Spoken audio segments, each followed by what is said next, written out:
Hello.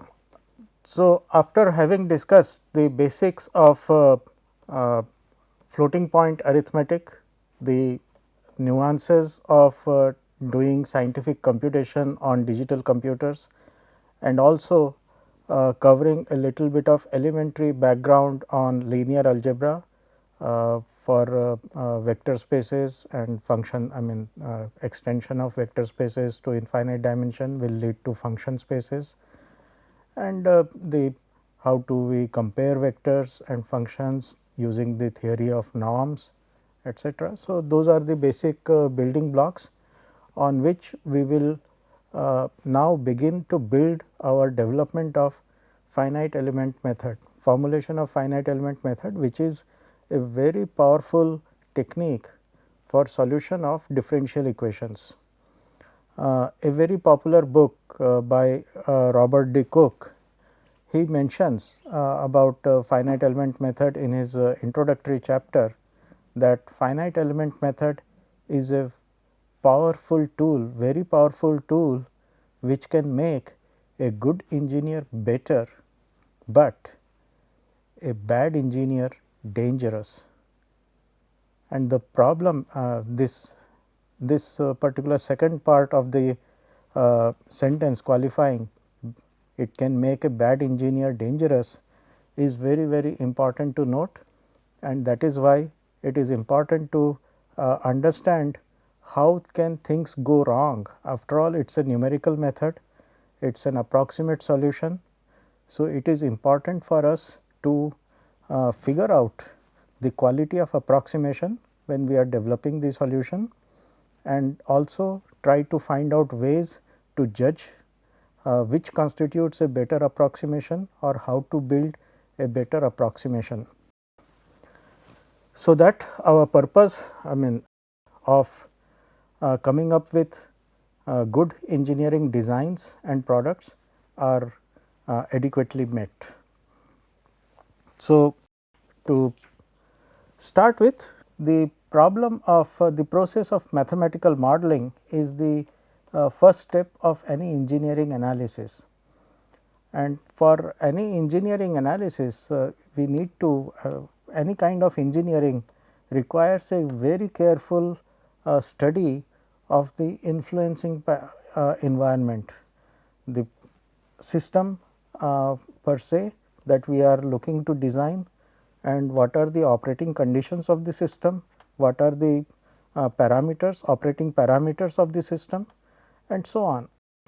So, it is a very complex system with lots of influencing parameters, and there are cause and effect relationships between the system output and the input that it takes from the environment conditions or the operating conditions. So, obviously, this complex physical model, it is a very large system and it needs to be transformed into a mathematical model with suitable assumptions within a suitable framework, assumed framework of certain idealizations, such that we retain what are the significant influencing parameters and what are the significant variables of the problem that will adequately capture the basic essence of the problem.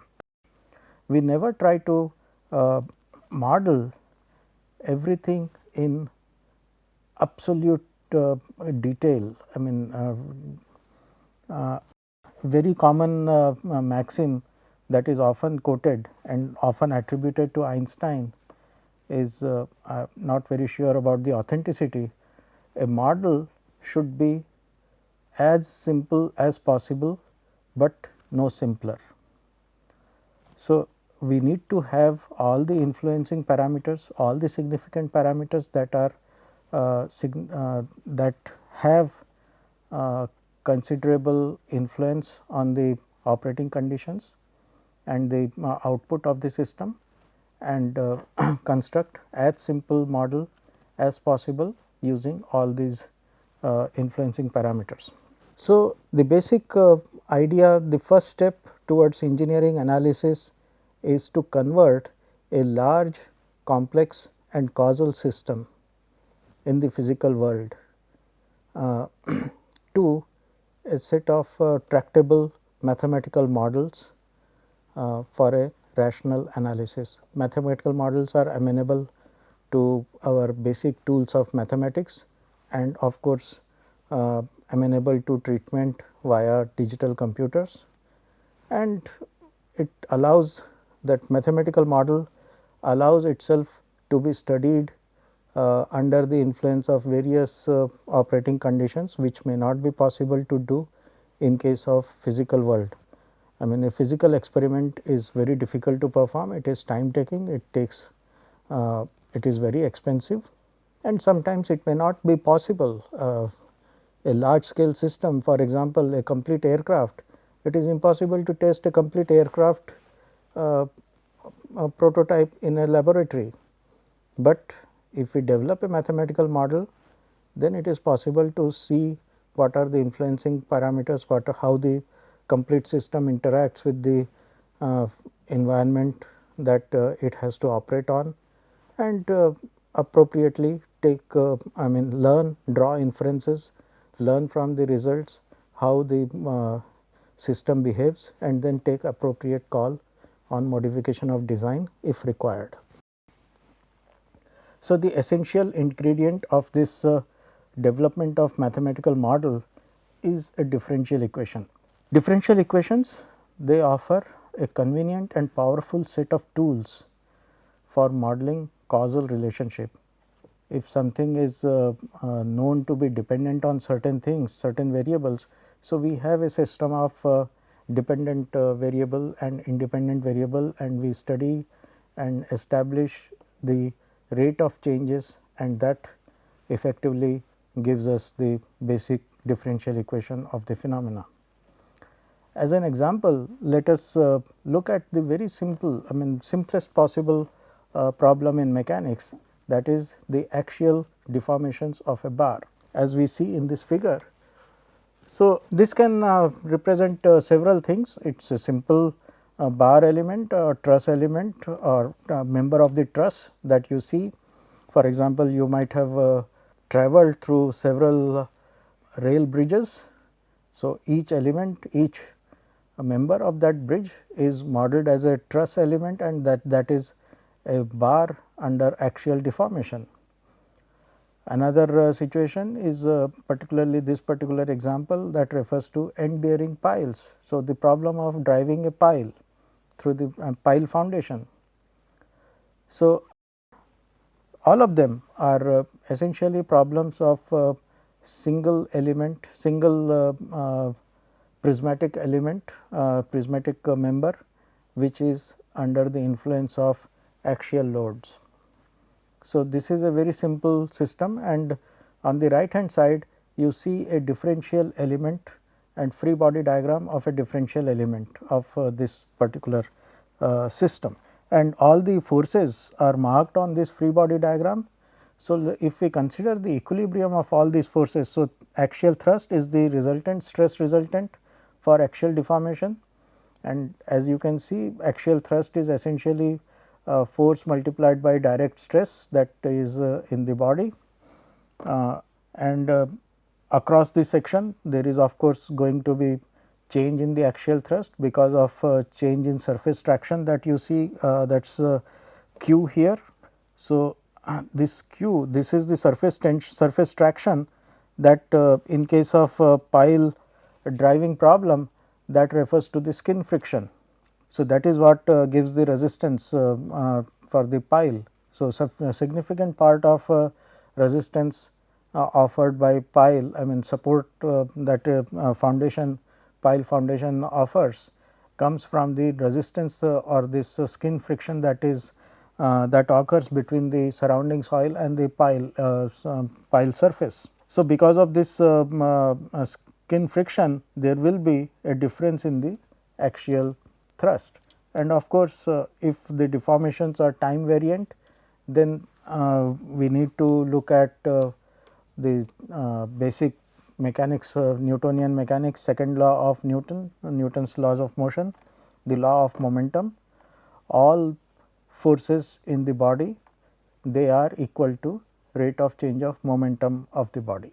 So, this is rho a u double dot, that is essentially rate of change of momentum, and in this case, so particularly it is shown as a dotted line as a fictitious inertia force. So, inertia force, the force, the nomenclature, it is very common in the parlance, structural dynamics parlance, to refer to inertia term as a force term, because in the equilibrium Newton's second law of motion, left hand side you have the force terms, and on the right hand side you have rate of change of momentum. So, it is dimensionally consistent. So, it is equal to the applied total applied forces, but still it is not a force, it is a separate law, it is a law of momentum. So, all applied forces on the body, they are equal to the rate of change of momentum. Now, why is it not a force? Because this particular rate of change of momentum that we have, it happens to have the units of force, and that is why it is left hand side is equal to right hand side in the Newton's second law. But it violates Newton's third law. There is no reaction to this force. If this was a force, if this rho a u double dot, if that was a force or action, then by Newton's third law it has to have a reaction, and there is no reaction for this, and that is why it is often referred to. I mean, if we look at the force equilibrium statement, then it is convenient to treat it as a force, but it is always made a distinction. It is drawn as a dotted line just to indicate that it is a fictitious force, and we are talking about an equivalent representation of force equilibrium, instantaneous equilibrium by D'Alembert's principle, and we can treat that as a force and just treat it as a static equilibrium at holding at each instant of time. So, using this rate of change of momentum as a equilibrium force, inertia force, fictitious inertia force, and that works because in the case, in this particular case, rho a u double dot, its a mass is time variant for most of the system, except for aeronautical systems where significant amount of mass comes from the fuel, and fuel is burning at a rapid rate to give the thrust that it needs, and therefore, rate of change of momentum is actually dependent on the rate of change of mass as well. So, for aeronautical systems, situation is little more complex than what is presented here. There will be one more term that is dependent on the rate of change of mass, but let us remain anchored to the ground, and for most of the problems that we deal with in civil engineering and mechanical engineering systems, the mass is time invariant, and the second law of motion, the rate of change of momentum, essentially refers to mass times acceleration. So, if we establish this equilibrium, consider this equilibrium and collect the terms together, then we can develop the equilibrium equation. So, as you can see, the various forces acting on this differential element, as I mentioned, resultant of the internal direct stress sigma. So, that is axial thrust, area times the direct stress, and that is of course equal to, by making use of Young's modulus and Hooke's law. So, axial thrust is equal to E A times direct strain, del u by del x, that is the direct strain of the body, in the body. And then there is a surface traction distributed on the circumference periphery of the body, and inertia. So, the body force per unit volume, and per unit volume the A x, that is the volume of the differential element A dx. So, per unit volume it would be rho times del 2 u by del t square, that is u double dot. So, acceleration term. So, if we consider all the equilibrium of all these forces, so considering the D'Alembert's principle, the inertia force, fictitious inertia force acts in the direction opposite to the direction of motion. So, it has to act in the opposite direction. So, considering the equilibrium of forces, instantaneous equilibrium of forces, and then dividing through by the length differential element dx, we arrive at this governing differential equation. So, del over del x of E A del u by del x plus q is equal to rho a del 2 u by del t squared. So, that is the governing differential equation of the axial deformations in the bar, and as you can see, this is a second order differential equation. The highest order of derivative that you see is 2 with both respect to spatial derivatives as well as with respect to time derivatives. Now, there are two independent variables here, spatial variable x and time variable t. So, there are that is a complication that we would like to avoid getting into at the moment. We will deal with time dimension subsequently, but to keep matters simple, let us consider the situation in which the deformations vary slowly with respect to time. So, if the deformations do not change very rapidly with respect to time, then the acceleration term is going to be negligible.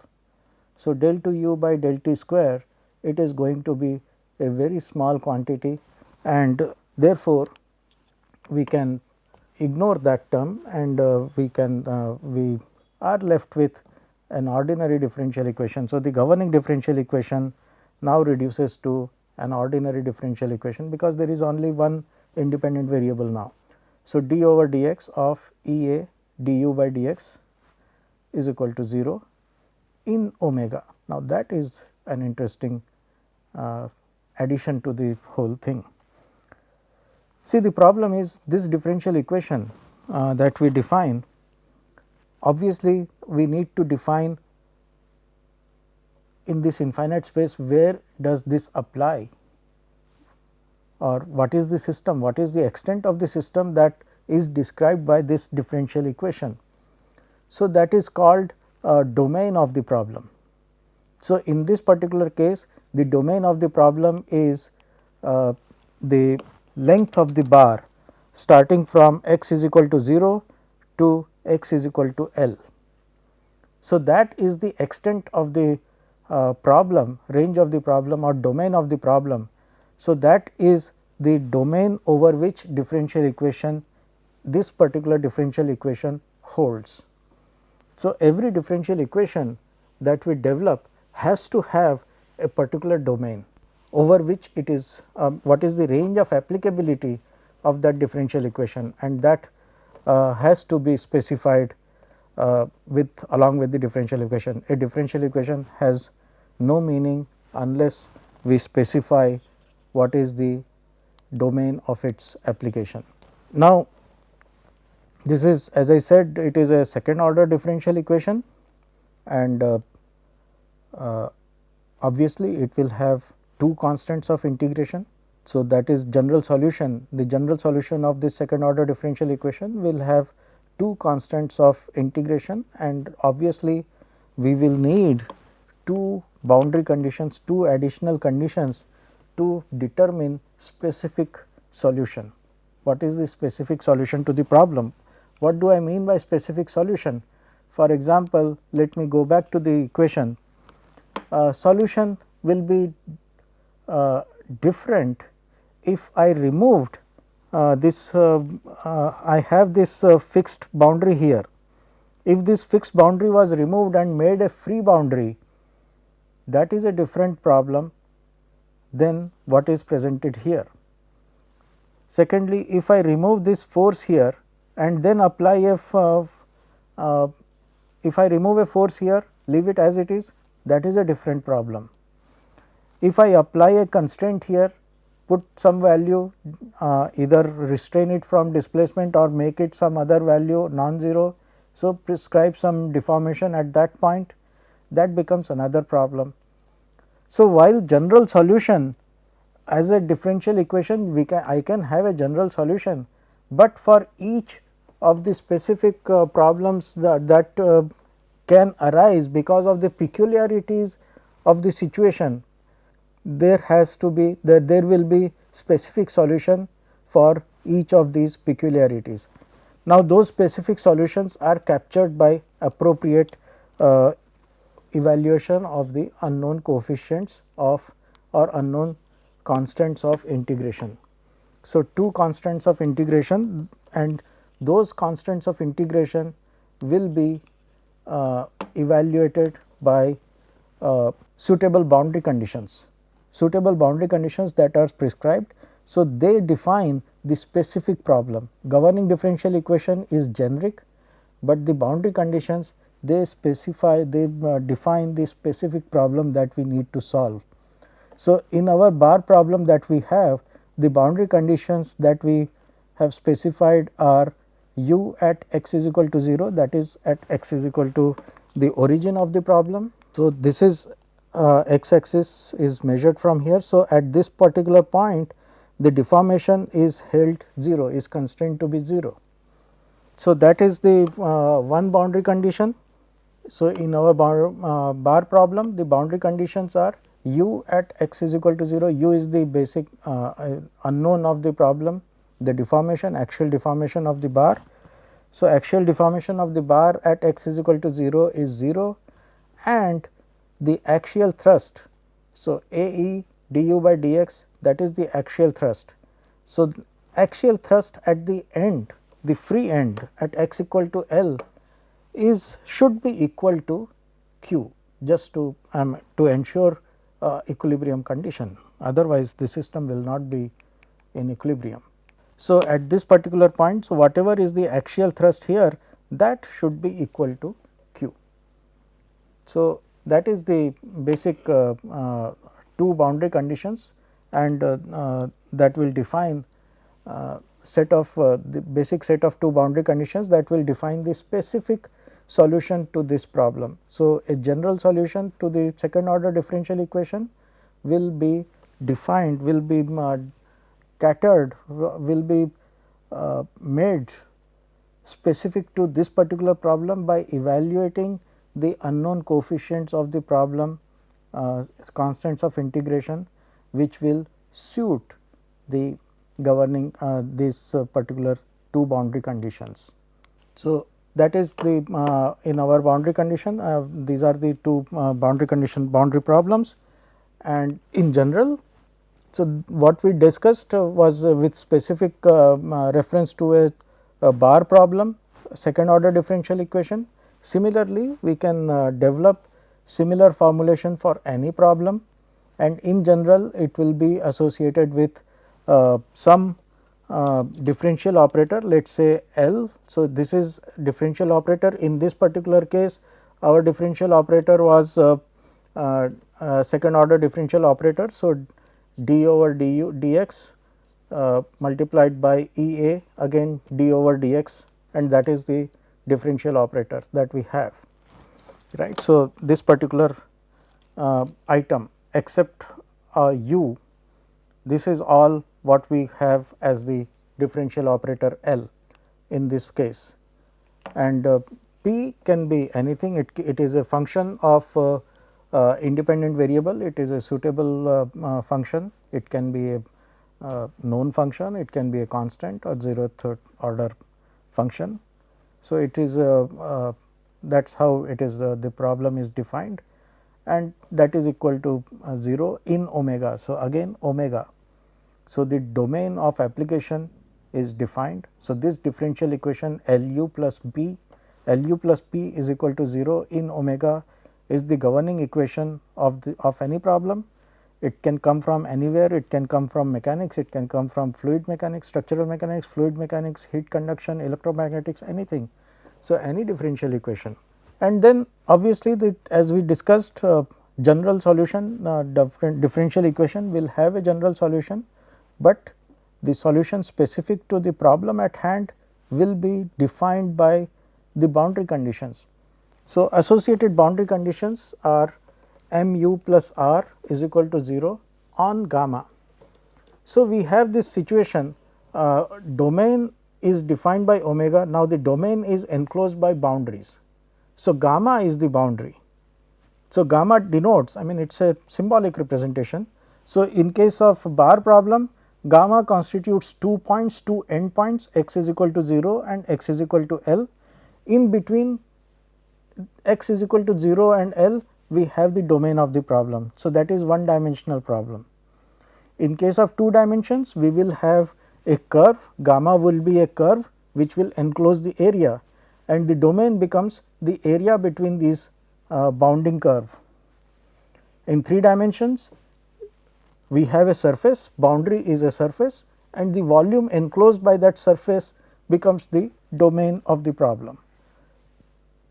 So, the conceptually it translates, it scales very well from 1 dimension to 3 dimensions, and the similar construction holds. Only the tools get little mathematical tools that we involve, they get little more tedious as the dimensionality of the problem increases, but conceptually it remains exactly identical. So, we have a differential equation, governing differential equation defined over the domain, applicable over a certain domain and subjected to certain boundary conditions on the boundary enclosing that domain. Now, engineering analysis often involve repeated solution of governing differential equation. We need to do lots of analysis for different parameters, influencing parameters, before we come up with a suitable design or valid solution to the problem. And analytical solutions are only possible for a handful idealized conditions of homogeneous domains and regular boundaries, right. So, homogeneous domains means the properties are uniform across over the entire domain, it does not change it does not change. So, approximation does not really has to account for these point to point changes in the material properties or the geometrical properties. For example, in this particular situation the bar problem we discussed, it was we considered a very uniform bar, constant cross section, constant same material. If the problem was little different, for example, it was an irregular cross section and the materials were different over different portions, then situation would have been much more difficult, and it becomes very difficult to solve analytically this particular kind of difficult or heterogeneous medium. So, the domain is no longer homogeneous. So, it is still possible if we try, and but it becomes a little tedious, a lot more tedious and difficult to approach, do it analytically. Analytical calculations you require manual calculations. So, for these analytical solutions, they are only possible, we can develop analytical solutions only for a handful of idealized conditions of homogeneous domains and regular very well defined boundaries. The moment any of these conditions, any of these idealized conditions are violated, most of the practical problems, they are operating in complex domains using complex materials. So, then these analytical solutions are no longer possible, it is not easy to develop analytical solutions, and then approximate solutions are necessary in dealing with such cases, and that is what we will discuss in our next lecture. How do we deal with general solution of partial differential equations using approximate method, approximate solution, and that is called method of the most general technique, that is called method of weighted residuals. So, we will discuss method of weighted residuals in our next lecture. Thank you.